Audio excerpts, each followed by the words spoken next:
Y only Dwarkadhish? पालकांनी विद्यार्थ्याच्या एज्युकेशनकरिता द्वारकाधीशची निवडच का करावी? तर समजा एखादा विद्यार्थी आहे जो 10वी मधनं 11वीला चाललाय आणि त्याला JEE नीट किंवा CET ह्या पर्टिक्युलर फील्डमध्ये जाऊन जर 11वी-12वी करायची आहे, तर मग आता बहुतांश वेळेस असं होतं की विद्यार्थ्यांना अशा बॅचेसमध्ये बसवलं जातं तिथं JEE नीटचे CETचे विद्यार्थी कंबाईन आलेले आहेत आणि एक 80-90 किंवा 100-120 विद्यार्थी एकत्रित येऊन एका बॅचमध्ये शिकत आहेत. पण द्वारिकाधीशमध्ये आम्ही असं नाही करत. द्वारिकाधीशमध्ये आमच्याकडे जर एखादा विद्यार्थी JEE ॲडव्हान्स करिता येतोय, तर त्या विद्यार्थ्याला आम्ही एक प्राईम 40च्या बॅचमध्ये बसवतो. म्हणजे मात्र 40 विद्यार्थी द्वारिकाधीशमध्ये ॲडव्हान्स करिता शिकतात. त्याच्या व्यतिरिक्त समजा एखादा विद्यार्थी नीट करिता प्रिपरेशन करू इच्छितोय, तर त्या नीटच्या विद्यार्थ्याला आम्ही आमच्या प्राईम 40च्या बॅचमध्ये बसवतो आणि 2 वर्ष मात्र त्या 40 विद्यार्थ्यांवरतीच कष्ट घेतले जातात. त्याच्यामुळे होतं काय, की जर समजा एखादा विद्यार्थी ह्या दृष्टिकोनातून इथे आला की त्याला चांगला रिझल्ट आणायचा आहे, पण शिक्षकांचाही पुरेपूर वेळ मात्र तेवढा ज्यावेळेस 40 विद्यार्थ्यांवरती पडतो, त्यावेळेस विद्यार्थी चांगलं प्रिपरेशन करतो, चांगला अभ्यास करतो. शिवाय शिक्षकांचं क्वालिफिकेशन देखील तेवढंच महत्त्वाचं आहे.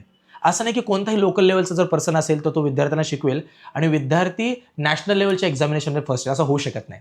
मग त्याकरिता द्वारिकाधीशमध्ये जे फिजिक्स शिकवणारे फॅकल्टी आहेत, त्यापैकी स्वतः मी पुण्यामध्ये एक टॉप लेव्हलच्या ज्या कोचिंग आहेत, त्या कोचिंगमध्ये देखील मी शिकवलेलं आहे फिजिक्सकरिता.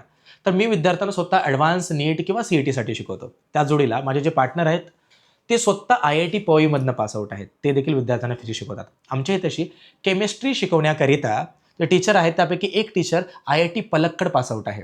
ते स्वतः एक्स फॅकल्टी आहेत ॲलेनचे. त्याच्या व्यतिरिक्त एक जे फॅकल्टी आहेत, ते NIT उत्तराखंड पास आउट आहेत, जे विद्यार्थ्यांना केमिस्ट्री शिकवतात. आणि मॅथ्सकरिता आमच्याकडे जी फॅकल्टी आहे, ती faculty NIT Uttarakhand pass out आहे, BTech होल्डर. आणि ते फॅकल्टीज कंटिन्युअसली फुल टाईम विद्यार्थ्यांना द होल द डे म्हणजे गायडन्स देतात.